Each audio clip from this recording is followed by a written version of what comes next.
नग्न रहना कोई बच्चों का खेल नहीं है, ध्यान रखिए। दिन भर एक से एक रूप से स्त्रियां आती हैं, हजार आकर्षण दिखते हैं, लेकिन हजार आकर्षण के बीच भी जो निर्विकार और निर्वासना में जीता है वो दिगंबर सत्य हुआ करता है। मानिए, सोचना। एक आदमी ने, पत्रकार ने पूछा कि महाराज आप नग्न रहते हैं और स्त्रियां आपके पास आती हैं, आपके कक्ष में, आपको कैसा लगता है?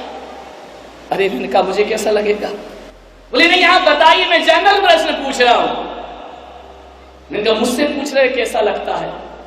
मैंने कहा मुझसे मत पूछो, घर जाओ और अपने 2 साल के निर्विकार नंगे बच्चे से पूछना कि उसकी मां बहन कमरे में आती है तो उसे कैसा लगता है।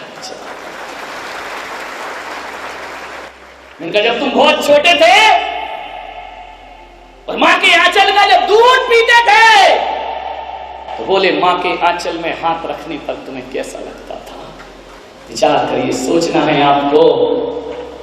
जब भी माताएं बहनें आती है ना तो मुझे ऐसा लगता है कि ये मेरी मां है और मैं इनका छोटा सा बालक हूं। निर्विकार निर्वासना में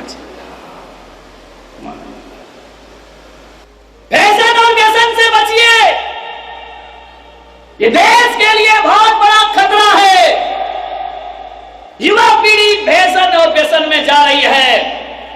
पहले लोग मेरे पास आते थे तो जेब से बादाम गिरती थी, सुपारी गिरती थी, अक्षत गिरा करता था। अब आते हैं, नमोस्तु करते हैं, माणिक चंद,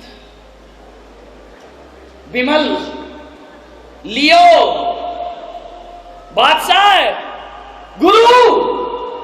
मैंने कहा कर दिया खाना गुरु को ही शुरू, अब क्या होगा तुम्हारा? गोल्ड मोहर। वाह रे आदमी, ये गिरता है आदमी की जेब से। ये चरित्र है हमारा। विचार करिए, गुटखा खा रहे हैं, शराब पी रहे हैं, सिगरेट पी रहे हैं। ध्यान रखिए मान्यवर, यदि बच्चे हमारे गलत काम ना करें उससे पहले बड़ों को अपने दर्पण में मुंह देखना चाहिए। यदि एक बाप ही पान मसाला खाएगा, एक बाप ही गुटखा खाएगा, एक बाप ही बच्चे से सिगरेट मनाएगा, तो बताइए किस हैसियत से वो बच्चों को मना कर सकता है कि बेटा सिगरेट मत पीना, बेटा मसाला मत खाना।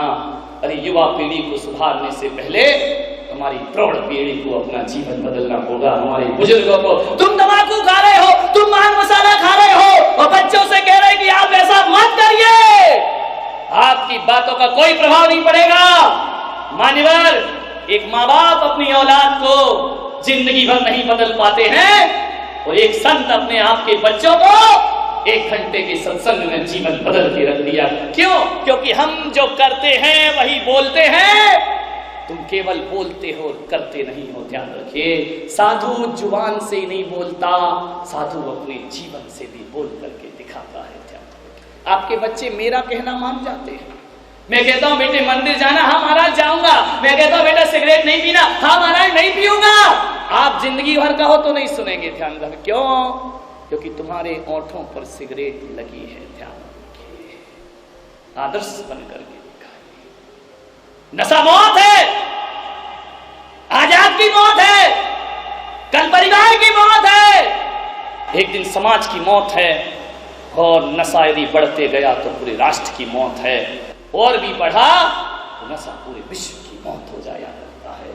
नशे में डूबती हुई ये युवा पीढ़ी समय से पहले सामूहिक आत्महत्या के दौर से गुजर रही है। ये आत्महत्या के अंधे कुएं में छलांग लगाएगी। मान्यवर ध्यान रखिए, क्या करेंगे आप? सरकार भी ऐसी दोहरी नीति जीती है कि एक तरफ तो सरकार ने कानून बना रखा है कि शराब पीकर कोई सड़कों में बहकेगा तो उसे पुलिस वाले उठाकर थाने में बंद कर देंगे। ध्यान रखिए, एक कानून ये है हमारे देश में। और दूसरी तरफ यही अंधी सरकार शराब की लाइसेंस देती है, शराब के ठेके देती है। अब जाकर के पूछो दिल्ली दरबार से कि यदि शराब के धड़ल्ले से आप ठेके देंगे, लाइसेंस देंगे तो ये पीने वाले खरीद के शराब पिएंगे नहीं तो क्या नाली में डालेंगे? इतना बुद्धू तो हमारा भारत देश नहीं है, ध्यान रखिए। विचार करिए, आप सरकार की ये दोहरी नीति है। चोर से कहती है चोरी करो, तो साहूकार से कहती है जागते रहो, ध्यान रखिए। बदलना पड़ेंगी ये नीतियां। मैं ये नहीं मानता हूं कि सरकार बदलेगी, कुछ नहीं कर लेगी सरकार। क्या करेगी? वो भी मजबूर है। पीने वालों की जमात लगी, सरकार करे तो क्या करे? क्या बाबूलाल जी गौर जब मध्य प्रदेश के मुख्यमंत्री थे, उस समय मैं भोपाल में था, उन्होंने अतिक्रमण तोड़वा दिए। जो भी अपनी सीमा से बाहर मकान आया बुलडोजर चलवा दिया, और उनको कहा जाता था बुलडोजर मंत्री। जहां भी हो बुलडोजर चलवा देते थे। मैं उनसे कहा था एक दिन कि मकानों के अतिक्रमण को तो तोड़वा देते हो, बोतलों के अतिक्रमण को भी तोड़वाइए, देश का भला हो जाएगा, देश का कायाकल्प हो जाएगा। एक तरफ तो रहने वाले का मकान तोड़ डालते हो, हर चौराहे, हर गलियारे, हर नुक्कड़ पर शराब की दुकान भी करवाते हो, ध्यान रखिए। आज से मैं ये नहीं कह रहा हूं कि अतिक्रमण नहीं तोड़ना, बिल्कुल तोड़ना चाहिए।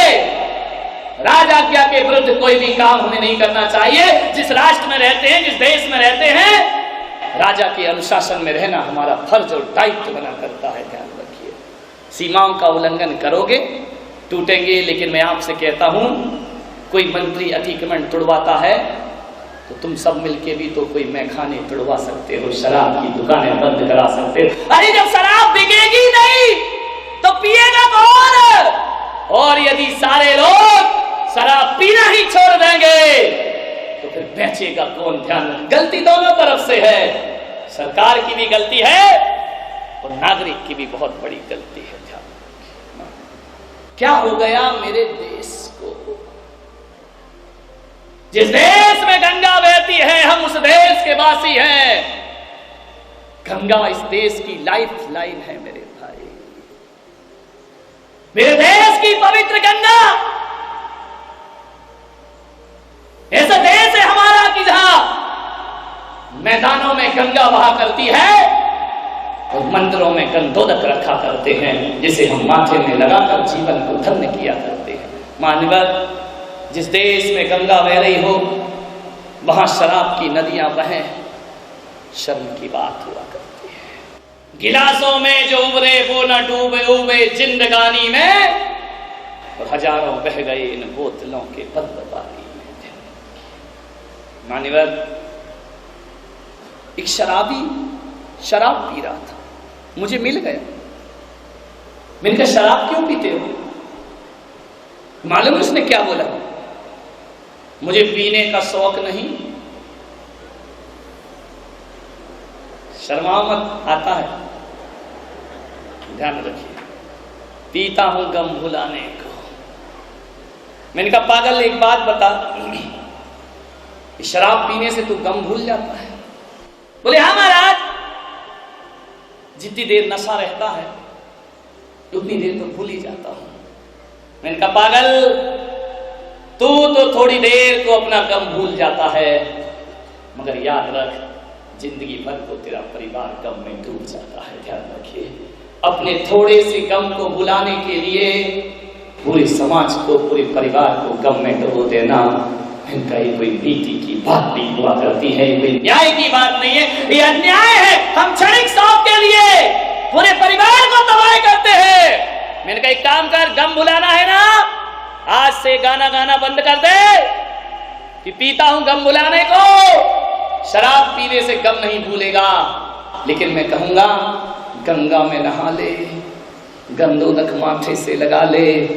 गंगा में नहाएगा तो चंगा हो जाएगा, और शराब में नहाएगा तो भिखमंगा हो जाएगा। ध्यान रखिए, तेरे खाने के भी लाले, पर गंगा में डुबकी लगा लो, गम मिट जाएंगे आपके।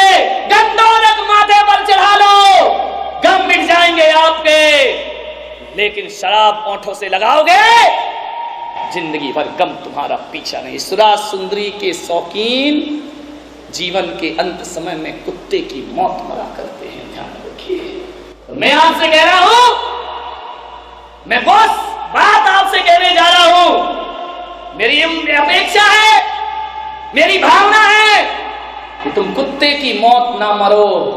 तुम जब भी मरो इस दुनिया से जाओ तो कुत्ते की मौत नहीं, एक संत की मौत दुनिया से विदा हो, तुम्हारा मानव जीवन पाना सार्थक और सफल हो जाए।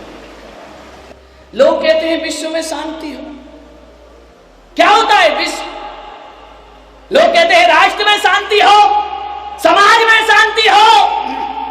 किसे कहते हैं राष्ट्र, किसे कहते हैं विश्व? विश्व कोई सामान है? विश्व कोई पदार्थ है? ध्यान रखना, एक एक आदमी विश्व हुआ करता है और एक एक आदमी राष्ट्र हुआ करता है। एक एक आदमी के जीवन से यदि व्यसन निकल जाए तो ध्यान रखना, वो आदमी की शांति नहीं, वो पूरे विश्व और राष्ट्र की शांति हुआ करती है। हम ही तो विश्व है मेरे भाई, हम ही तो संसार है मेरे भाई, हमसे ही तो विश्व बना है, हमसे ही तो दुनिया बनी है। और किस विश्व की शांति चाहते हो? अपने मन में शांति पैदा करो। जो अपने मन में शांति पैदा करके अपने मन को पवित्र कर लेता है, उस राष्ट्र और विश्व को पवित्र होने में फिर ज्यादा देर।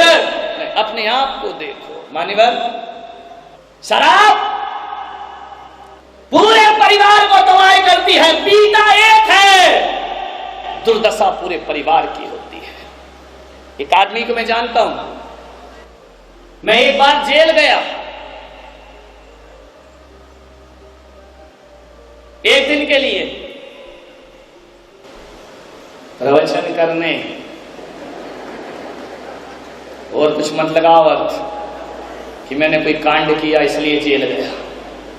हर शहर में जाता हूं, प्रवचन करने गया, उपदेश देने गया। मेरे प्रवचन के बाद मैंने क्या देखा कि एक कैदी एक पेड़ के नीचे बैठा आंसू लुढ़का रहा है। मेरा वहां से गुजरना हुआ, मेरी निगाहें पड़ी उस पर, मैंने जाकर उसके सिर पे हाथ रखा। मैंने कहा मेरे भाई रोते क्यों? बोले महाराज मैं इसलिए रो रहा हूं कि 8 दिन बाद मेरी सजा पूरी हो रही है। 20 साल की सजा गुजार ली मैंने, अब मैं बाहर निकल रहा हूं, इसलिए मेरी आंख से आंसू आ रहे हैं। मैंने कहा पागल, बाहर निकलते समय तो हर कैदी खुश होता है, पिंजरे से बाहर आता है, पक्षी आनंद में डूबता है। उसने मेरे पैर पकड़े, आंसुओं से पैर धो दिए कि महाराज चाहे कुछ भी करो, जेलर साहब से बोलकर मेरी सजा माफ मत करवाओ, मेरी सजा पूरी मत करवाओ। जितने दिन भी मैं जीना चाहता हूं इसी जेल के भीतर जीना चाहता हूं। मैंने कहा अजीब आदमी है। अधीक्षक साहब मेरे साथ चल रहे थे। मैंने कहा ये कैसा अजीब कैदी है, ये कहता है मुझे बाहर नहीं जाना है, मुझे यही रहना है, और मेरी सजा पूरे होते ही जेलर साहब मुझे जेल से बाहर कर देंगे। मैं बाहर नहीं जाना चाहता महाराज। इनका वजह क्या है? जेलर ने कहा कि बहुत टूटा हुआ आदमी है महाराज, ये बाहर की दुनिया में अब प्रवेश नहीं करना चाहता है। मैंने उसके जख्मों पर मलहम लगाने का प्रयास किया।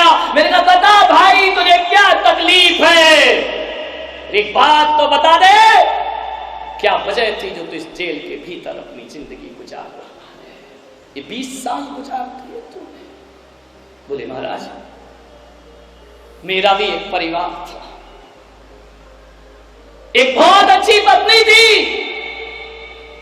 मेरे बच्चे थे, लेकिन महाराज ऐसे लोगों की संगति में मैं पड़ गया कि ऐसे चंद लोगों ने मेरा पूरा परिवार तहस नहस कर दिया। ऐसे लोग इस समाज में हैं जो मुझे गलत राह पर ले गए।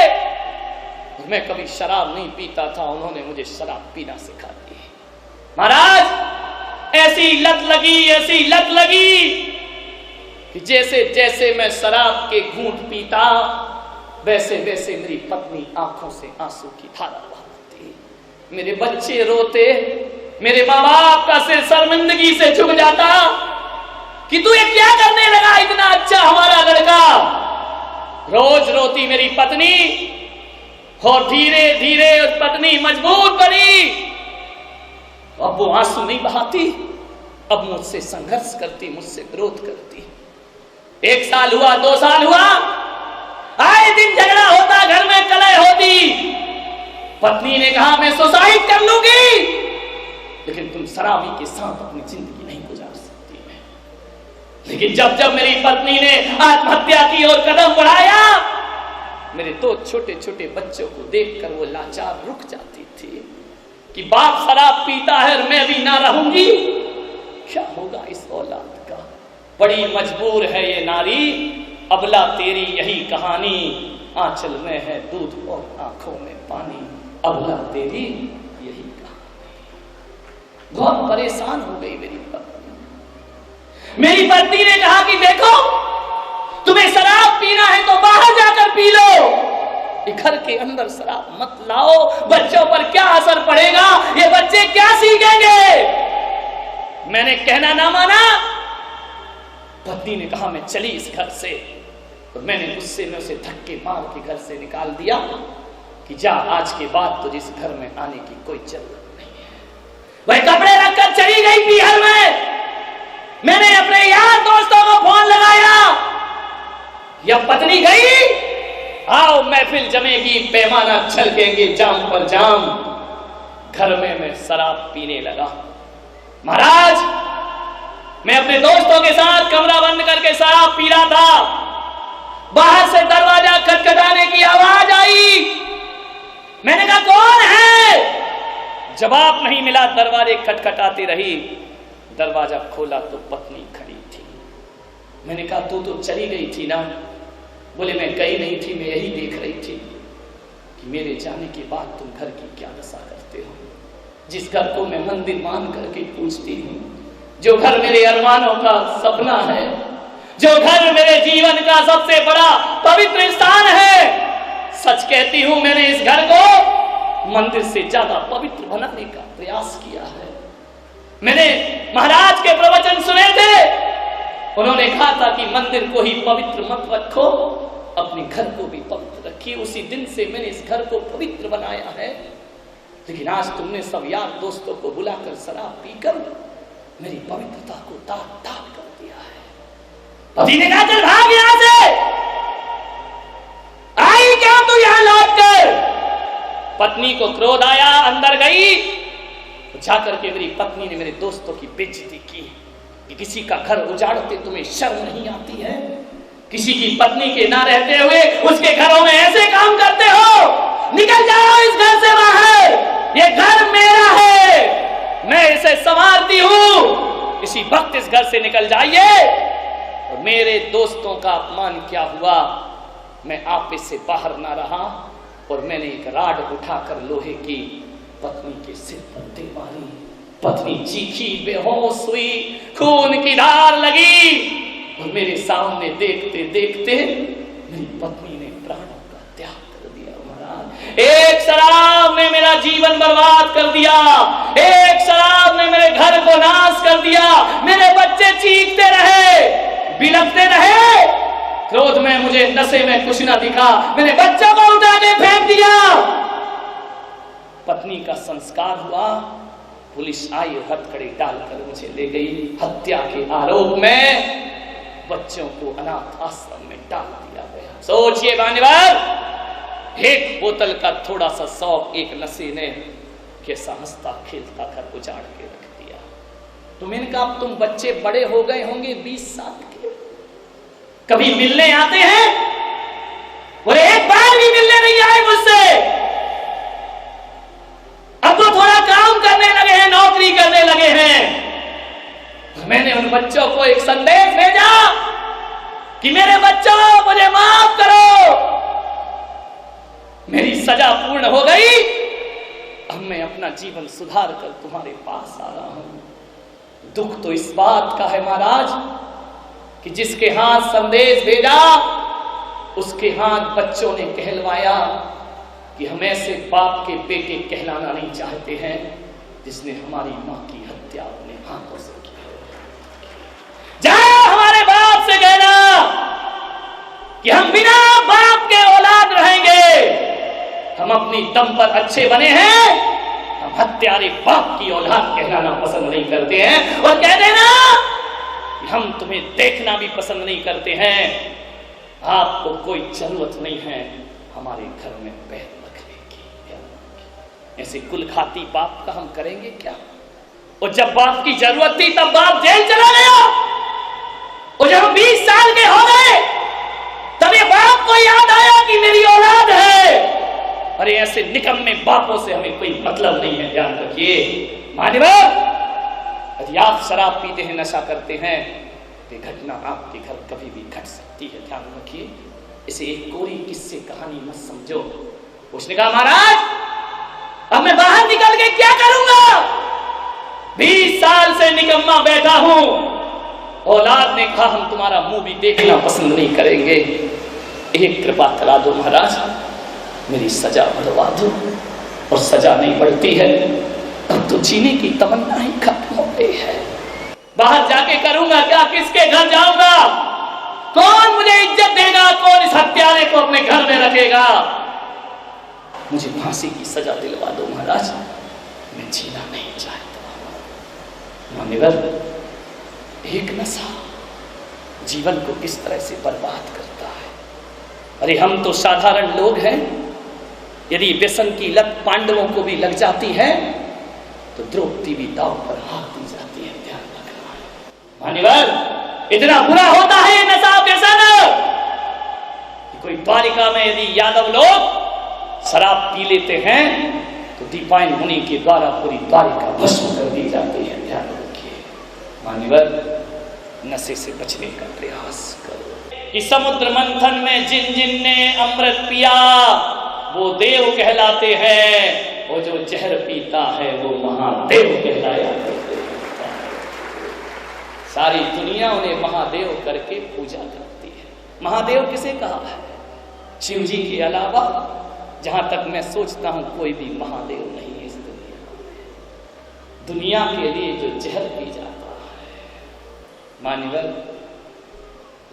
महादेव बनने के लिए बहुत जहर के घूंट पीना पड़ेंगे, लेकिन मैं आपसे कहता हूं कि जहर के घूंट पीना पड़े तो पी लेना, लेकिन नशे का घूंट पीना पड़े तो जिंदगी में उसमें कभी हाथ मत लगाना। ये शराब, ये व्यसन, बालिकाओं की जिंदगी बर्बाद हो रही है फैशन के कारण, और युवा की जिंदगी बर्बाद हो रही है व्यसन के कारण, ध्यान रखिए। ये फैशन और व्यसन दुनिया के बहुत बड़े अपराधों को जन्म देने के तरीके हैं। खुलेआम लड़कियों के साथ बलात्कार होता है तो मुझे माफ करना, इसमें लड़कियों की भी कुछ गलती हुआ करती है। वह भी अपने शरीर को आधा मीटर कपड़े से पूरा शरीर ढक लिया करती हैं। आप विचार करिए, मर्यादाएं नहीं रह गई हैं, ऐसे वस्त्र पहनती हैं। विचार करिए आप, पहले वस्त्र पहने जाते थे तन को ढकने के लिए, अब वस्त्र पहने जाते हैं तन को दिखाने के लिए। मान्यवर, ये आमंत्रण है अपराधों को, ध्यान रखना। मर्यादा की वस्तु में नारी जाती है। जैन समाज में दिगंबर समाज ऐसा है जिसमें साधु नग्न रहते हैं, लेकिन उनके यहां इतनी आज भी मर्यादा है कि वहां नारी को जब संन्यास दिया जाता है तो 16 हाथ की साड़ी जिसमें चेहरे के अलावा और कुछ दिखाई नहीं दिया जाता है, एक नारी के संन्यास की व्यवस्था की गई है। मान्यवर, जब मैं इंदौर में था, मध्य प्रदेश के राज्यपाल श्री बलराम जी जाखड़ मेरी सभा में पधारे। बलराम जी जाखड़ से कहा गया कि नग्न दिगंबर संत हैं। उन्होंने मेरे चरणों में अपना शीश रखा और एक बात उन्होंने बोली कि मैं भरी सभा में कह सकता हूं कि संत नंगा नहीं है, नंगे तो हम लोग, ध्यान रखिए। बोलिए वस्त्र उतार कर भी वस्त्र पहने हैं और हम वस्त्र पहन कर भी निर्वस्त्रों का जीवन जिया करते हैं, क्योंकि इनके पास मर्यादाएं हैं। इन्होंने आचरण के वस्त्र पहन रखे हैं, और जिसके पास आचरण होता है, जो अपनी इंद्रियों और वासनाओं को जीत लेता है, उसे फिर कपड़े डालने की कोई जरूरत नहीं पड़ा करती है। ध्यान रखिए। और हम लोग, वासना हमारे इस ऊपर हावी है, इसलिए हम जैसे ग्रस्तों को वस्त्रों से वासना को ढकना पड़ता है। एक बात याद रखो, जो कपड़े दरवाजे बंद करके उतारे जाते हैं वो वासना कहलाते हैं, और जो भरी समाज में उतारे जाते हैं वो साधना कहलाया करते हैं। पूजा के पात्र